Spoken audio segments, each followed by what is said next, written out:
오늘 본문은 나인성 과부의 아내를 살리신 사건으로 우리가 기억하고 있는 예수님의 기적입니다. 예수님께서 나인이라는 성을 향하여 많은 무리와 함께 가시던 길에 그 성에서 나오는 한 장례 행렬을 만납니다. 갑작스럽게 죽음을 당한 청년의 장례니까 갑작스러운 죽음이었겠죠. 갑작스럽게 죽음을 당한 청년과 또 독자 그 아들을 잃어버린 한 과부 어머니를 애도하기 위한 장례 행렬이 나인성으로부터 나오고 있었습니다. 그런데 이 행렬이 예수님을 만납니다. 사람들을 구원하기 위하여 오신 예수님의 행렬, 그 생명의 행렬을 만나게 되는 것입니다.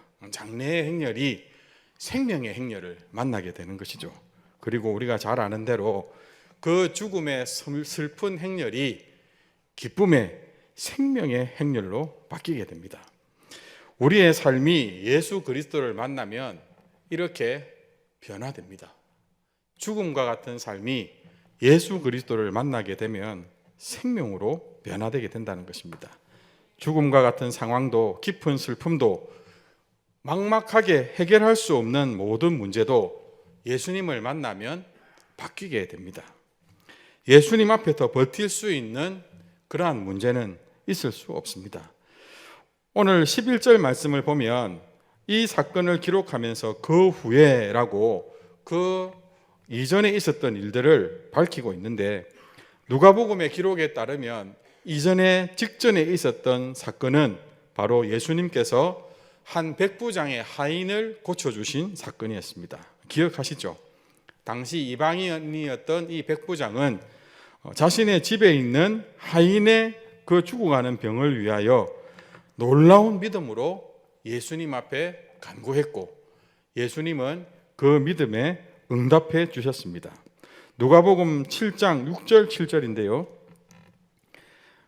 이 백부장은 예수님, 우리 집에 오실 것을 감당하지 못하겠습니다. 말씀만 하시면 됩니다. 하고 예수님의 권위와 능력을 인정하고 믿음의 고백을 예수님께 아뢰입니다.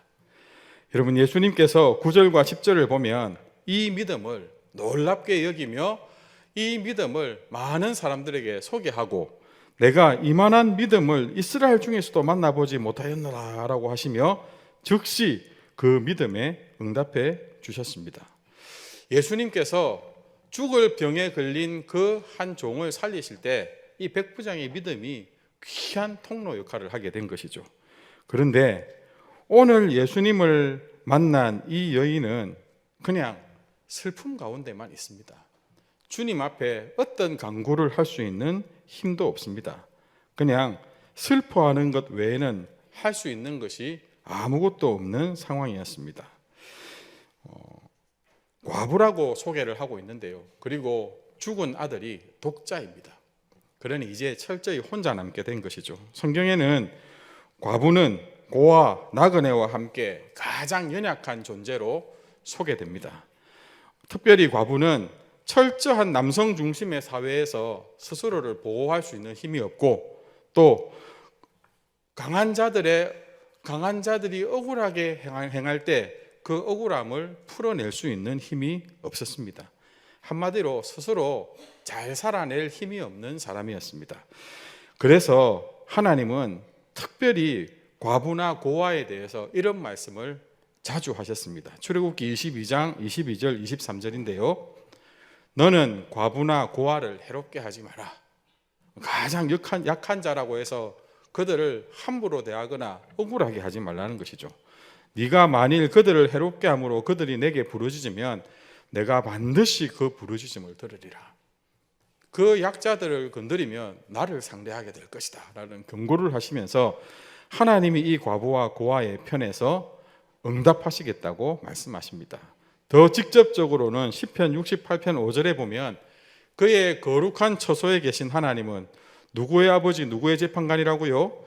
고아의 아버지시며 과부의 재판장이시라. 그럼 하나님께서 특별히 돌보시고 살피시는 그러한 존재들입니다. 저는 이 구절을 읽으면서 그런 생각이 들었습니다. 우리는 연약해질까 봐 늘 두렵잖아요. 내가 약한 존재가 될까 봐, 사람들이 함부로 대하는 존재가 될까 봐, 뭔가 돈이 되었던 지위가 되었던 아니면 어떤 권세 있는 사람에게 친밀한 관계를 맺어서라도 내가 힘이 있는 사람이 되고자 우리 참 많이 애를 쓰는데, 우리가 연약한 것은 문제가 되지 않겠구나라는 생각이 들었습니다. 참으로 하나님을 믿고 의지한다면 하나님은 내가 연약할수록 더욱 나를 귀히 여기사, 우리 88장 찬송에도 나오듯이 내가 연약할수록 더욱 나를 귀히 여기시고 내 편이 되어서 든든한 힘이 되어 주신다는 것입니다. 실제로 우리의 영적인 문제는 항상 하나님 앞에서 내 힘을 앞세우고 교만한 것이 문제지, 하나님 나는 할 수 없습니다, 하나님 나는 죄인입니다, 하나님 나는 어리석다고 하나님 앞에 내 연약함을 솔직하게 털어놓을 때 단 한 번도 하나님은 그들을 외면한 적이 없습니다. 오늘 본문에 등장하는 과부는 그런 연약한 자였습니다. 그래도 아들 하나 소망을 두고 살아갔을 텐데 더군다나 그 독자 사랑하는 아들마저 잃어버렸습니다. 이제 살아갈 소망이 있을까요? 소망이란 게 남아있을까요? 아마 삶의 의미가 다 사라져 버렸을 것입니다. 12절에 보면 그 여인의 아들을 메고 가는 장례 행렬에 많은 사람들이 그들을 따릅니다. 그 의미를 아는 거죠. 많은 사람들이 이제 저 여인 어떡하나, 저 여인이 어떻게 살아가겠노, 어떻게 저 아들이 죽을 수가 있겠나 하고 많은 사람들이 뒤따르며 함께 슬퍼해주고 있습니다.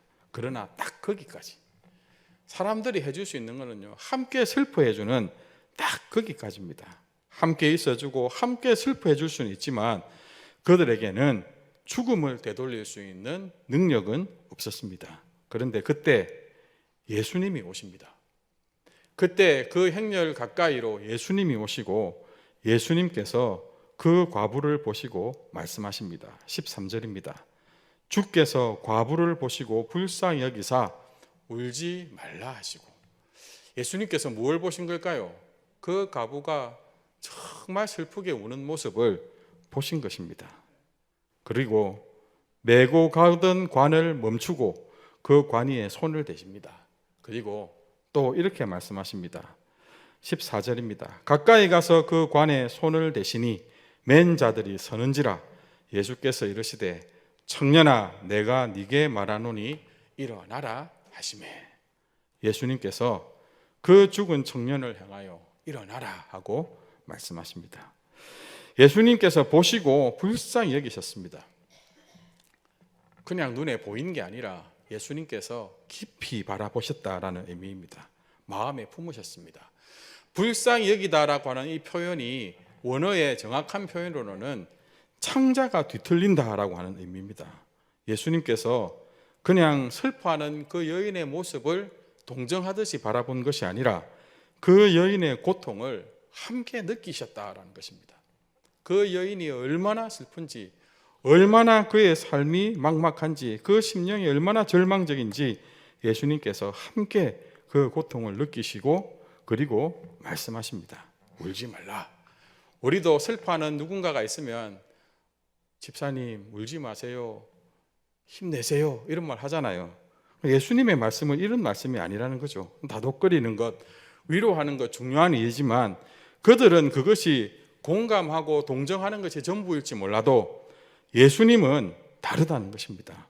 예수님이 울지 말라 하신 말씀은 어떤 의미일까요? 내가 그 울음을 멈추게 해주겠다, 내가 더 이상 울지 않도록 해주겠다라고 하는 그 절망을 바꾸겠다는 선언을 오늘 이 말씀을 통하여 하시는 것입니다. 그러기에 그 여인에게 울지 말라 하시고 난 다음에 관을 향하여 가셔서 그 관에 손을 대어 멈추게 하시고 그 아들을 덮친 죽음 앞에서 그 청년에게 말씀하시는 겁니다. 청년아 내가 말하노니 일어나라. 그러자 그 청년이 일어나 앉았습니다. 그리고 성경에 보면요 말을 했다라고 되어 있습니다. 그것은 그 청년이 온전한 모습으로 다시 살아났다는 것을 의미합니다. 전적인 하나님의 은혜이고 예수 그리스도 안에 참 생명의 능력이 있음이 드러난 사건입니다. 여러분, 오늘 이 사건이 우리에게 어떤 의미가 있을까요? 먼저는 우리가 이와 같다는 것입니다. 여러분, 과부의 모습이, 이 청년의 모습이 우리 본래의 모습과 참 닮았습니다. 아무것도 할 수 없다는 점에서 우리와 똑같습니다. 에베소서 2장 1절은 우리의 모습을 이렇게 소개합니다. 그는 허물과 죄로 죽었던 너희를 살리셨도다. 여러분, 우리가 바로 이 과부, 이 청년과 같은 존재였다는 것입니다. 예수 그리스도를 만나기 전 우리는 우리의 본래의 모습이 허물과 죄로 죽었던 너희, 이것이 우리라는 것입니다. 여러분, 우리는 예수 그리스도 안에서 다시 살리심을 받았음에도 불구하고 종종 참 무기력감에 사로잡힐 때가 있습니다. 하나님 앞에 나아갈 힘도 없고, 하나님 앞에 마음을 내어놓을 용기도 없고, 하나님 앞에 간구할 힘조차 없을 때가 종종 있습니다. 그러나 그런 우리를 주님은 바라봐 주십니다. 불쌍히 여겨 주십니다. 얼마나 힘들면 저럴까 하고 우리의 모든 아픔을 친히 감당해 주십니다. 그리고 우리를 짓누르는 그 모든 영적, 육적인 문제를 향하여 선포하십니다. 울지 말라, 일어나라. 권능의 손을 내밀어 일으켜 주시는 것입니다. 가만히 돌이켜보면 이 주님의 은혜가 저와 여러분을 오늘 이곳에 있게 만드신 것입니다. 우리 모두가 다 하나님의 이 은혜와 사랑을 힘입어 저와 여러분이 영원한 생명을 지닌 자로 이곳에서 하나님을 예배할 수 있는 것입니다. 스스로 일어설 수 없기에 하나님은 그 예수 그리스도의 권능으로 우리를 일으켜 은혜로 살게 하시는 것이죠. 울지 말라 하셨던 그 약속대로 어머니에게 죽음이 빼앗아간 아들을 돌려주셨습니다. 죽음이 끊어버렸던 그 관계가 다시 회복되었고, 잃어버렸던 기쁨이 다시 회복되었습니다. 15절 말씀입니다. 죽었던 자가 일어나 앉고 말도 하거늘 예수께서 그를 어머니에게 주시니. 하나님은 항상 우리에게 가장 좋은 선물을 주십니다. 절망과 슬픔의 자리가 하나님의 영광을 찬송하는 자리로 바뀌게 된 것입니다. 그리고 이것은 더 큰 놀라운 결과를 낳습니다.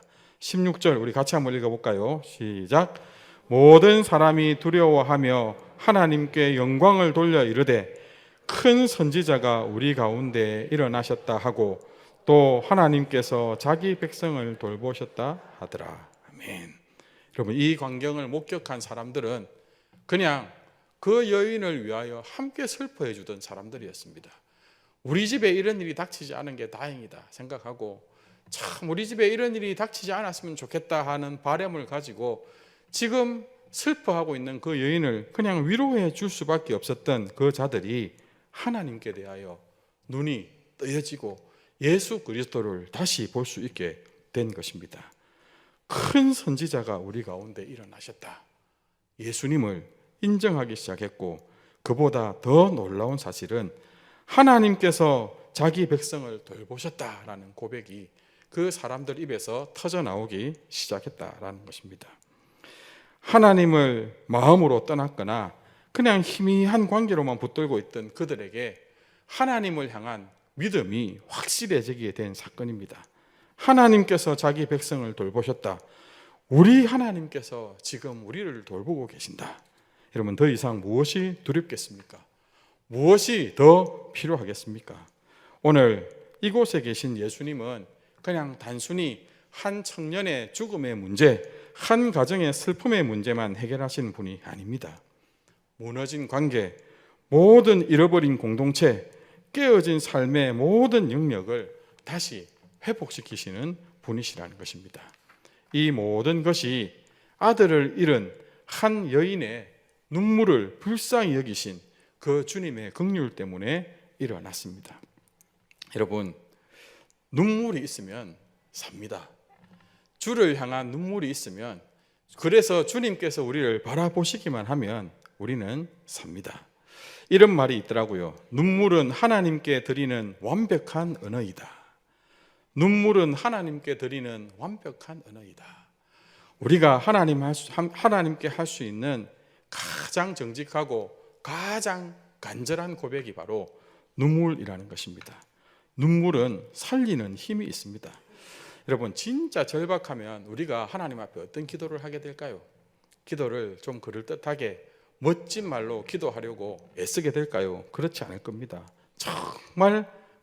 정말 간절하고 정말 절박하면 우리는 가장 단순한 기도를 하나님 앞에 눈물과 함께 드리게 될 것입니다. 잘못했습니다. 용서해 주세요. 살려주세요. 내가 죄인입니다. 불쌍히 여기소서.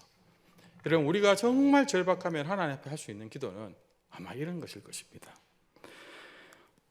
이성적인 기도, 화려한 말이 들어가 있는 기도가 아닐 것입니다. 그래서요, 가장 단순한 기도밖에 할 수 없는 우리가 이 기도를 하나님 앞에 진실로 올려드리게 되면 주님은 그 기도를 긍휼히 여기시고 그 눈물의 기도에 반드시 응답하십니다.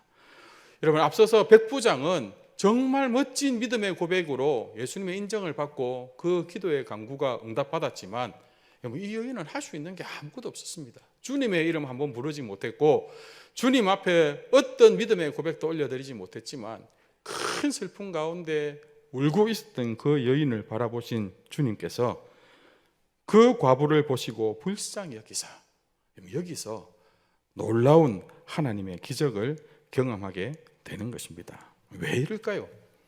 우리가 부모가 되니까 이해가 될 것 같습니다. 부모의 입장에서 자녀가 너무 슬프게 울고 있으면 그 부모가 뭐 하겠습니까? 너 왜 우노? 묻고 할 수만 있으면 그 눈물의 이유를 해결해 주려고 하지 않겠습니까? 그게 뭐 문제라고 그렇게 울고 있노? 내가 해결해 주면 되지. 부모가 할 수 있으면 해결해 주잖아요. 그냥 자녀가 뭐 때문에 그런지도 말 안 하고 그냥 울고 있으면 왜 그래 우노? 뭐 문제인데? 그게 뭐 문제고 내가 해결해 주면 되지. 모든 것을 하실 수 있는 주님께서 여러분 이 문제 해결해 주시지 않겠습니까? 그러므로 우리가 하나님 앞에 나아갈 때 하나님이 불쌍히 여길 것 같은 그러한 모습으로 정직하게 나아가야 됩니다. 신약 성경에 총 16번의 불쌍히 여기사라는 단어가 나오는데 그 중에 15번이 기적과 연결이 됩니다. 불쌍히 여김을 받으면 반드시 하나님의 능력을 경험하게 된다는 것이죠. 우리가 불쌍히 여김 받을 짓을 잘 하지 않습니다. 하나님 앞에 그냥 내 모든 문제를 내 마음을 숨김없이 그냥 나는 할 수 없습니다 하고 눈물로 아뢰면 되는데 여러분 우리가요 끝까지 내 힘으로 한번 견뎌보려고 버티다가 더 망하게 되는 것입니다.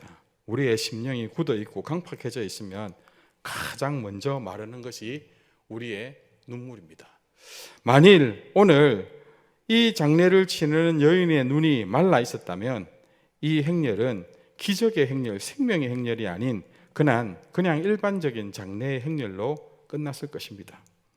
그러나 이 여인이 큰 슬픔의 눈물로 주님 앞에 보여졌기에 불쌍히 계신 주님의 능력을 경험하게 된 것이죠. 우리가 잘 아는 히스기야도 이 눈물로 하나님 앞에 응답을 받은 적이 있습니다. 이사야 38장 5절입니다. 너는 가서 히스기야에게 이르기를 내 조상 다윗의 하나님 여호와께서 이같이 말씀하시기를 내가 내 기도를 들었고 내 눈물을 보았노라. 내가 네 소환에 15년을 더하고. 혹시 우리 성도님들의 기도에 눈물이 마르지는 않았습니까? 저는 오늘 말씀에 이 부분이 제일 감동이 되더라고요. 눈물을 보시고 울지 말라 하신 주님 앞에 불쌍히 여길 만한 참 겸손한 마음, 정직한 마음, 내 힘으로 할 수 없다는 그러한 간절한 마음이 우리 가운데 있습니까? 우리 신앙에 가장 문제가 있다면 그것은 바로 눈물이 마르는 일일 것입니다. 제가 기도원에 있고 그 예배하는 공동체 가운데 있을 때 인도해 주시던 목사님이 그런 말씀을 참 많이 하셨습니다. 물 많이 마셔라. 물 많이 마셔라. 하나님 앞에 회개할 때는 눈물을 흘려야 되는데 눈물이 안 나오면 물이라도 많이 마셔서 억지로라도 눈물 흘리려고 애를 써라. 그런데요, 그게 그냥 물 많이 마시면 눈물 많이 나온다 이 말이 아니고 정말 하나님 앞에 울 수 있는 자가 되게 해달라고 매달리라는 그 말씀이었습니다. 좀 울어라. 버티지 말고 마음을 완고하게 하고 하나님 앞에 끝까지 냉랭한 가슴으로 있지 말고 하나님 앞에 절박한 심령으로 한번 엎드려서 울어라. 눈물이 터지면 하나님의 역사가 일어나는데 왜 그렇게 마음이 메말라 있냐고 꾸짖는 그러한 말씀이었습니다. 여러분, 성도에게는 세 가지의 눈물이 있어야 된다고 가르칩니다. 첫 번째는 죄에 대한 애통함의 눈물입니다. 우리의 눈물이 마르면 안 되는 이유가 우리 모두가 여전히 죄의 본성을 가지고 살아가는 죄인들이기 때문입니다. 예수 그리스도께서 우리를 의롭다 여겨주셔서 우리가 하나님 앞에 의인으로 받아들여졌지만 우리가 의롭습니까? 옆에 사람 한번 바라보십시오. 의인들입니까? 아니잖아요. 흠 많고 여전히 하나님 앞에 당당히 설 수 없는 죄인의 모습이 너무 많은데 여러분, 그 죄의 모습 하나님 앞에 어떻게 우리가 아뢰 수 있겠습니까? 주님, 나는 죄인입니다. 나를 용서해 주십시오. 긍휼히 여겨 주십시오 하고 여전히 나 중심적으로 하나님의 영광, 하나님의 거룩하신 뜻은 뒤로 하고 내 중심적인 삶에 사로잡혀 살아가는 우리의 이 참 죄의 본성을 놓고 단식하며 눈물을 흘려야 되는데 이것이 성도에게 있어야 될 첫 번째 눈물입니다. 두 번째는요, 그럼에도 불구하고 예수 그리스도를 통하여 우리를 구원해 주신 그 구원에 대한 감격과 베풀어 주신 은혜로 인한 감사의 눈물입니다. 오늘 대강절이라서 성탄에 관련된 말씀을 나누는데 오늘 소망부 예배 시간에 그런 말씀을 나누었습니다. 가만히 살펴보면 예수님 이 땅에 처음 오신 예수님께 가서 경배했던 사람들은 다 깨달은 사람들이 경배했다고. 아무도 빛으로 오신 예수님을 알지 못해서 영접하지 못하고 있었는데 그냥 들에서 양을 치며 잠자고 있던 목자들에게 천사가 나타나서 예수 그리스도께서 이 땅에 나셨다. 하나님의 은혜가 너희들 가운데 주어졌다. 가르쳐 주니까 깨닫는 자가 달려가서 아기 예수님께 경배하고 아무도 그 유대 땅에 있던 종교 지도자들과 그 말씀에 박식했던 자들은 다 예수님을 깨닫지 못하고 믿으려 하지 않고 인정하려 하지 않으니까 멀리 동방박사들에게 별을 통해서 가르쳐 주셔서 진짜 위대한 만왕의 왕이 나셨다는 것을 깨닫게 해주셔서 그들이 가서 경배하고 그래서 우리가 성탄 발표할 때 깨닫는 마음으로 주님을 예배하는 자가 되자 그렇게 이야기했습니다. 여러분, 내게 베풀어 주신 그 구원의 은혜, 내 죄를 용서해 주신 그 하나님의 크신 사랑을 깨닫게 되면 우리는 감사의 눈물을 흘릴 수밖에 없을 것입니다. 마지막 세 번째 성도의 눈물은 영혼을 향한 중보의 눈물입니다. 여전히 나는 깨달아서 예수 그리스도의 생명을 누리고 참 소망을 가지고 살아가는데 내 가족, 내 형제, 내 이웃, 나의 가장 친한 친구들이 그 주님을 알지 못해서 여전히 죽음의 행렬을 이어가고 있다면 여러분, 우리가 그 상황을 놓고 할 수 있는 일이 무엇이겠습니까? 영혼을 품는 중보의 눈물. 바울이 보였던, 예수님이 보이셨던 그 눈물로 주님 앞에 나아가야 되지 않겠습니까? 감동이 사라지고 눈물이 사라진 냉랭한 가슴으로 드리는 예배는 결코 하나님의 응답을 받을 수 없습니다. 다시 한번 눈물이 가장 완벽한 하나님께 드리는 우리의 고백입니다. 눈물을 회복하고 하나님께 대한 감격을 회복하는 저와 여러분이 되었으면 좋겠습니다. 말씀을 맺겠습니다. 예수님은 지금도 보십니다. 예수님은 지금도 놓치지 않고 우리의 심령의 고통이 어떠한지, 우리가 얼마나 연약한 자로 주님 앞에 나오는지 주님은 살펴보시고 주님이 아니면 안 되는 그 자리, 그 심령, 그 삶 가운데 찾아가셔서 주님만이 행하실 수 있는 능력으로 그 모든 문제를 바꾸십니다. 예수님이 한번 오셔서 예수님이 한번 만져주시고 그 문제를 살펴주시기만 하면 그 모든 끊어진 것들이 다시 회복되고 무너진 것들이 다시 회복됩니다. 우리 삶에도 죽은 것 같은 영역들이 있지 않습니까? 잃어버리진 무너진 건강, 깨어진 관계, 언제부턴가 사라져버린 기쁨, 그리고 내가 꿈꾸던 일들이 실패하여 생긴 좌절감, 그리고 하나님이 분명히 내게 맡겨주셨는데 내가 충성하지 못해서 놓쳐버린 사명, 다시 한번 주님 앞에 다 가지고 나가서 나를 향해 오시는 주님과 그 모든 무너진 것들이 만나게 되는 은혜가 있게 되기를 소망합니다. 오늘 죽음의 장래 행렬이 생명의 행렬, 기쁨의 행렬로 바뀌었듯이 우리 삶의 모든 죽은 것 같은 그 모든 영역들이 예수 그리스도 안에서 다시 살아나 올 한 해도 마무리 잘하고 내년에는 더 힘있게 주의 영광을 위하여 달려가는 저와 여러분 되기를 간절히 소망합니다.